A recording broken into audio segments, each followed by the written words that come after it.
What's going on, Z Nation? And welcome to another edition of ZSPN. I'm your host, Zaid here. And today, guys, we're going to be talking about the Los Angeles Lakers versus the San Antonio Spurs tonight. As we all witnessed, the Los Angeles Lakers lost to the San Antonio Spurs in San Antonio, 130. Sorry, it was like maybe 133 to 120. It was a sort of a predictable game for the Lakers to somehow lose against this San Antonio's team.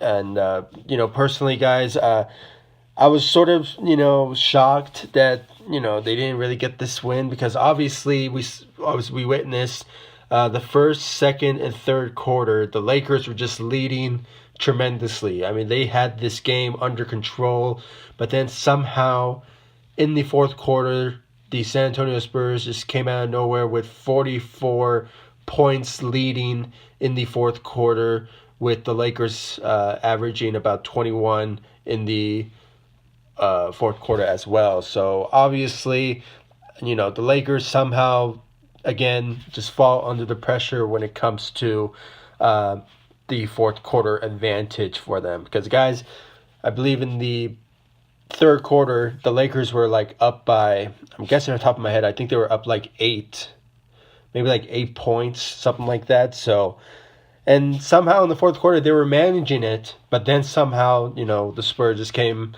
out of nowhere with DeMar DeRozan, just basically dominating the game with his scoring and just really took advantage of the opportunity to just really take over for the San Antonio Spurs. And it was just one of these games that the Lakers just somehow don't have the capability of just really managing a fourth quarter advantage. So I mean, it is what it is.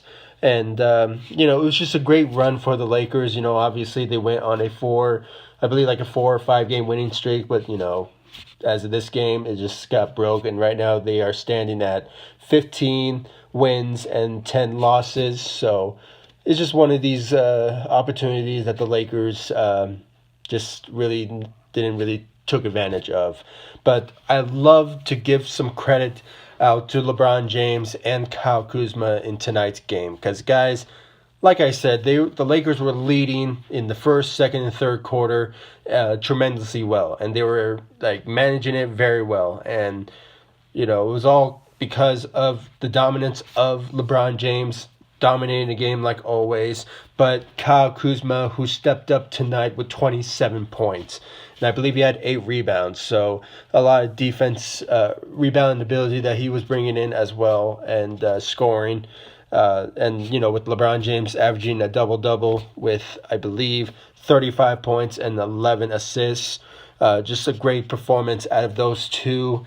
Lonzo Ball, I believe he also had a double-double tonight with 13 points. And I believe, I might be wrong with this, I think he has 12 assists out there tonight. So there was some effort on his end, being that dominant floor general that he is, and just really been helping out the Lakers at key moments in time. So, and especially in the fourth quarter, to be honest, I know it's kind of weird, but in the fourth quarter, he tried his best to really, give Lakers the chance to get somehow a great lead in like 4 minutes left into the game, but unfortunately they couldn't basically do that. So it is what it is, actually, and just it was just like a decent performance out of Lonzo Ball. JaVale McGee also averaged a double-double tonight with, I believe he had 10 points, maybe 12 points out there tonight with 12 rebounds. So there was a lot of dominance on his end, being the big man, and just really helping out the Lakers' chances of just playing defensively. But unfortunately, it just wasn't enough. Josh Hart, who started for the Los Angeles Lakers tonight for Brandon Ingram, who is still dealing with that ankle sprain that he suffered against the San Antonio Spurs in LA. And obviously, it was just one of these moments that Josh Hart didn't really play well tonight. I believe he had 7 points out there tonight, but I just know that he just needs to get more used to starting games more, because I really think that Brandon Ingram is just going to be out for at least possibly a week with his ankle sprain. But I know he will come back soon, so there's no harm in his injury that will give the Lakers a sort of scare in potential like leads, or sorry, in like potential games that they can possibly win. And I believe tomorrow they're gonna play the Memphis Grizzlies, so they are also a tough team as well. But I just know the Lakers can possibly get a win against this Memphis team, who are basically tied with the Lakers. I believe they have 15, maybe 14 wins and 9 losses. So it's also a game that the Lakers can really take advantage of tomorrow, Saturday. So it's just one of these games that the Lakers can take advantage of this Memphis team. So I just hope that Josh Hart steps up on his end as a temporarily starting for the Los Angeles Lakers. And I kind of hope that he does, because, when the beginning of the season, he really stepped up, as that starter that we all thought he was going to be. But then Luke Walton just changed up the whole vision of the starting lineup. And I'm not saying it wasn't bad, but it was one of these certain changes in starters that really just changed the whole atmosphere of the Lakers win column. So I just hope that Josh Hart steps up tomorrow against the Memphis Grizzlies. But other than the bench, maybe KCP, I believe he had maybe 12, maybe 14 points out there tonight. So he was basically the only bench player who really stepped up off the bench. So other than that, guys, just give me your thoughts about this game tonight. I honestly sort of expected that the Lakers were not going to really take advantage of this game, because obviously it was San Antonio, and obviously the Spurs play very well at home. So it was just one of these games that the Lakers couldn't really take advantage of this win, because obviously, guys, I don't know. In fourth quarter opportunities that the Lakers get when they have a huge lead, they always fall under the pressure. And I just don't know what's the issue. I mean, obviously, I do know what it is, but, it's just continuous effort that the Lakers need to do when it comes to that sort of opportunity in fourth quarters. That they just, when they see a lead, they should just manage it and just keep on scoring, keep on attacking. Just like what we saw in in LA against the San Antonio Spurs. I mean, they just kept on attacking. They just kept on shooting. And they just really managed the fourth quarter for them to really take a huge lead in the fourth quarter.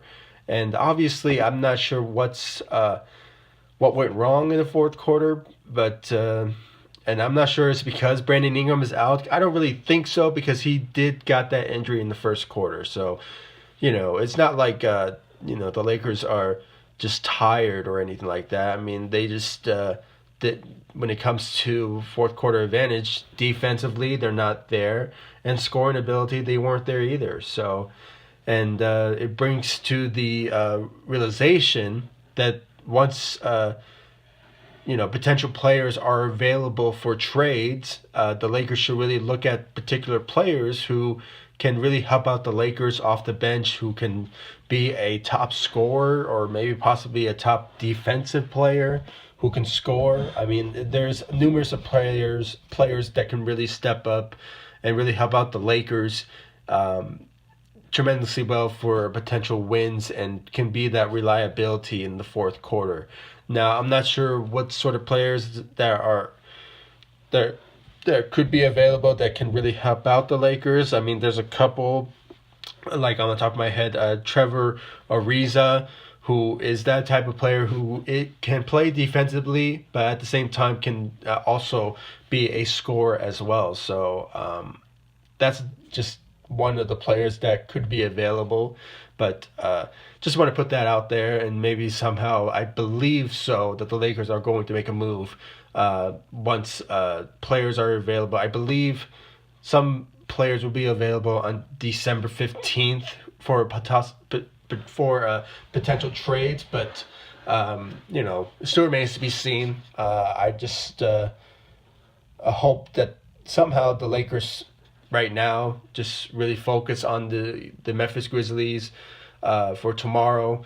They are going to play in Memphis, so it's going to be also possibly a tough game for them as well. But I just hope that they don't fall under pressure and just really take advantage of just dominating against the Memphis Grizzlies tomorrow. So guys, please comment down below, give me your thoughts about today's game. Was there something that I possibly didn't bring up that was a problem, or maybe there was a positivity from the Lakers end that I just didn't really bring up, or did you guys agree with just basically what I just said? I mean, guys, your opinions and your thoughts are well respected, and I just appreciate all the love, support you guys give me on this channel, and I'm just grateful for you guys every day. So please comment down below, like, subscribe, and I'll see you all in the next video. Thank you so much for watching. Go Lakers.